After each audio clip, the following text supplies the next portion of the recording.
I'll be reading from my short story collection, Boomtown Girl, which is set entirely in my hometown of Bangalore, India, where I grew up. Now I live in Boston.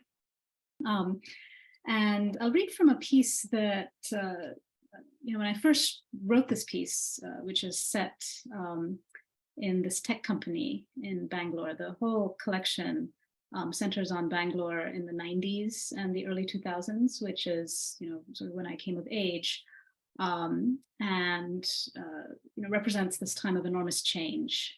Bangalore went from being this quiet backwater of a city to the Silicon Valley of South India. So when I wrote this particular story, what intrigued me was the protagonist, who's this young tech worker, and he's about to get married, and he's going to have an arranged marriage. And one of the things I found interesting about him was how, in one aspect of his life, namely his professional life, he had, fully embraced Western-style capitalism, working at this tech company.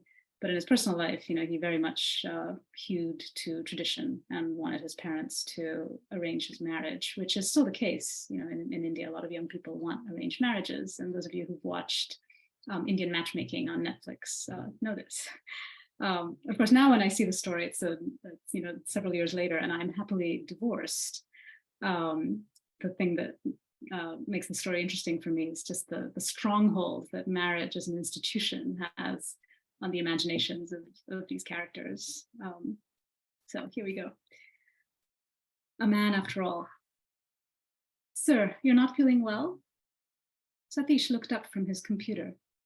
The young woman, an intern in his division, was standing by his desk a few feet away, her hands clasped to her chest as if in prayer. How long she had been watching him, he didn't know.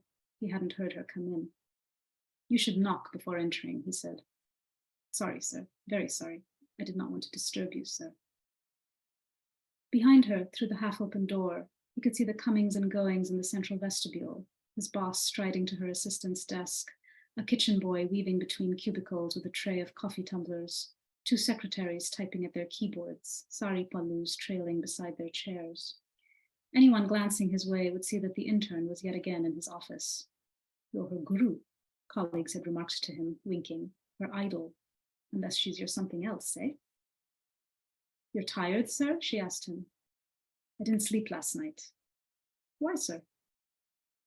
In the 6 months she had been under his supervision, she had approached him regularly, at least 3 times a week. Her questions followed a set pattern. She would start by asking him to clarify something about her latest assignment. Then she would move to the subject of his well-being. And how are you, sir? Still overworking? When you were a student, did you like to stay up early? Would you like to get up early or stay up late to study? Something happened, he said. What happened, sir? In general, he tended not to be chatty with his subordinates. Of all the interns he had supervised over the course of his 7 years at the firm, a tech startup acquired recently by a multinational company, she'd been the only one to ever ask him about his life outside the office. She was 22 years old, a full decade his junior. She did not much care, she told him, for people her own age. They were too childish for her taste, their jokes too crude. She felt more comfortable with her elders.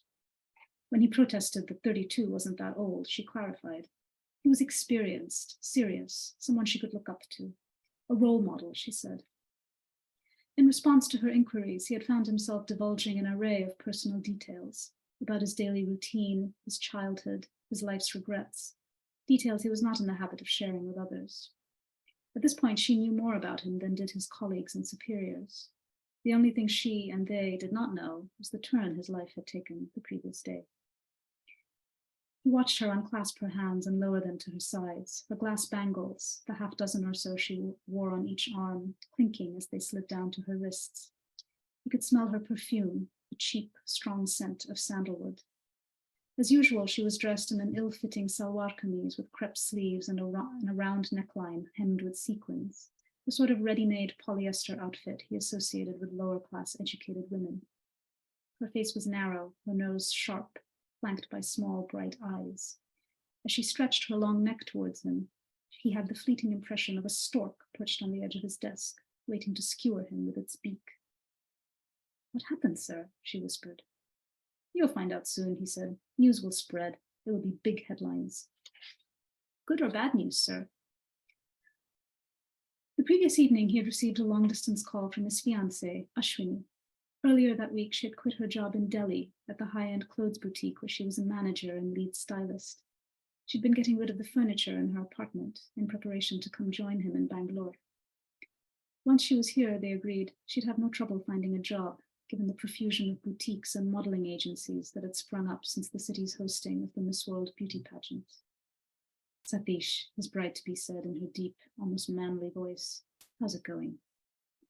He had just returned home from the gym. His arms ached from having lifted weights. His ears rang pleasantly from fatigue. Missing you, he said, collapsing into the beanbag that sat in the middle of his apartment, the cordless phone to his ear, a glass of water in his other hand. Are you packing? Haven't started. Leaving it till the last minute, eh? He pictured her lacquered fingers curling around the receiver, her cropped hair with its evenly spaced streaks of red brushing the base of her neck. The wedding was in 11 days. It would be their third face-to-face meeting in as many months. He'd seen her last in August at their engagement ceremony and at their introductory meeting 3 weeks prior in her parents' house in Coimbatore. It was their mutual birthplace, that staid, sweltering town. They'd grown up as strangers in Brahmin households 5 kilometers apart, attended neighboring schools, and moved away for their postgraduate studies. Initially, he had resisted his parents when they demanded he meet this local girl, whose family's acquaintance they had made through a common friend and whose horoscope an astrologer had deemed compatible with his. He feared she would have the stiff manners of their conservative upbringing, that she would speak with a heavy Tamilian accent. These days, he marveled at how ridiculous his assumptions had been. Over the course of their weekly phone conversations, he'd come to see how well suited they were to each other, with their shared roots, their varied interests, and their complementary personalities. His scientific background paired with her artistic impulses, her sociability with his reserve. She could spend a full hour entertaining him with colorful accounts of her day. During their last chat, she had described to him the blouse she was stitching for herself to wear to their reception at the Bangalore Oberoi. It would be of orange silk, to match the Kanjivaram sari and gold jewelry his mother had given her as an engagement present. Already he was impatient for the festivities to be over and done with, so he could undo the hooks of that blouse himself and free her naked body from the layers of silk and brocade. I can't do it, she said now. From the street below his apartment came the usual cacophony of horns and revving engines. A campaign message blared from a loudspeaker. The words were unintelligible, spoken in Kannada, a language he had acquired no more than a smattering of in the 13 years he had spent in Bangalore. She was sorry, she continued, to hurt him like this, and to hurt his parents by disrupting their plans for him. It was her fault entirely. She was ready to accept this. He had every right to lay the blame entirely on her. But she had one request to make of him. Could he please announce that it was his decision to break off the engagement? Make any excuse you want, she said. Feel free to criticize me, say I'm not good enough, that I didn't live up to your expectations. Her parents were old-fashioned and superstitious, she reminded him, more sensitive than his folks. If they learned that she had been the one to walk away from the proposal, they would disown her. He lowered the phone from his ear and pressed the instrument into his thigh, as if he could somehow force her words back into her mouth and down her throat. He tried to take a sip of water, but his hand holding the glass would not move. For a long time, he sat frozen in the beanbag, as the sky outside the balcony window turned from pink to gray to the sooty, starless haze that passed for darkness in the city. At some point, he lifted the water glass and flung it across the room. It struck the wall with a ringing sound. Shards scattered across the floor. What happened, sir? The intern repeated. Her name was also Ashwini, a coincidence that had never struck him as noteworthy. Please, can you leave, he said. I'm busy.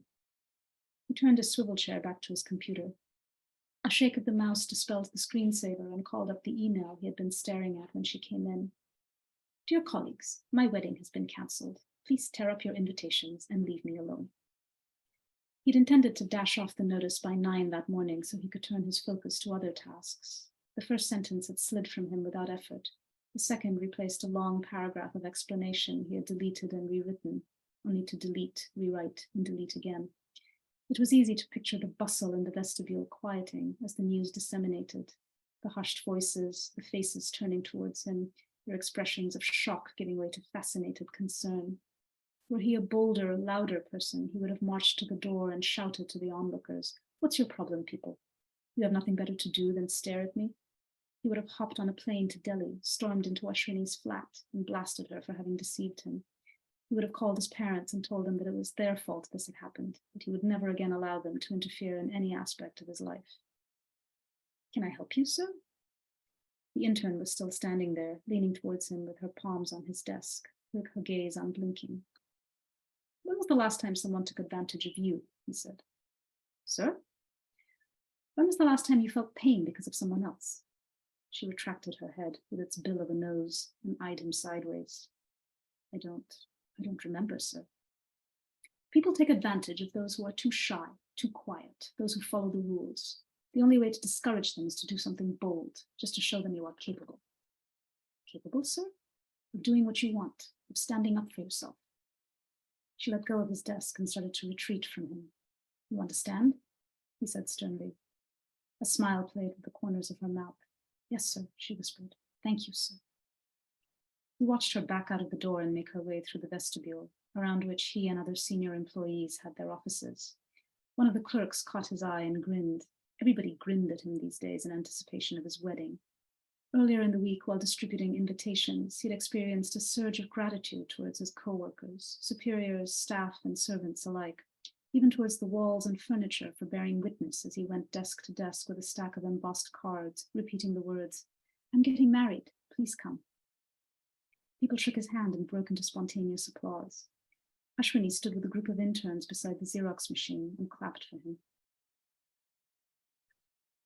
His own supervisor, Uma, was now striding towards him across the vestibule, notepad in hand, spectacles balanced on the tip of her nose like a second pair of eyes. "Satish," she said, placing a hand on the frame of his door, "you'll bring Sonia up to speed for the KL conference, yes?" "No problem," he said automatically.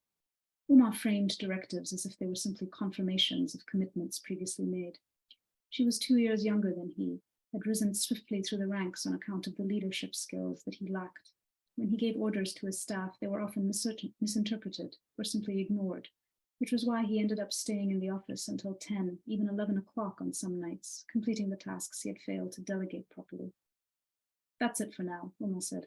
"Hopefully we're not going to have to call you in the middle of your wedding to ask, where is that report or that number? Have you decided where you're going for your honeymoon, by the way?" He'd applied for and been granted 2 weeks of leave starting the following Tuesday, when he was due to fly to Coimbatore for the temple ceremony Wednesday morning. A reception had been scheduled for that night, and another one for a few days later in Bangalore. Uma and others in his division would have already pooled money to buy him a gift, a briefcase, he imagined, or a pressure cooker. They would be expecting to see him garlanded, seated beside his bride on a velvet-backed throne and sweating beneath the blaze of camera lights. "Ajit and I went to Munnar," Uma continued, "and stayed at this amazing bungalow overlooking the tea plantations. I wasn't expecting it to be so cold, though. We must have drunk 10 cups of chai in one day." She laughed and sauntered back to her office, a room twice the size of his, and with an extra window overlooking the rectangular expanse of lawn at the front of the building. Had he given her the update about his wedding, she would have bristled, told him brusquely that he needed to let everyone know ASAP. These things happen sometimes, she might have offered later by way of sympathy, more and more these days especially. I'll stop there, thank you.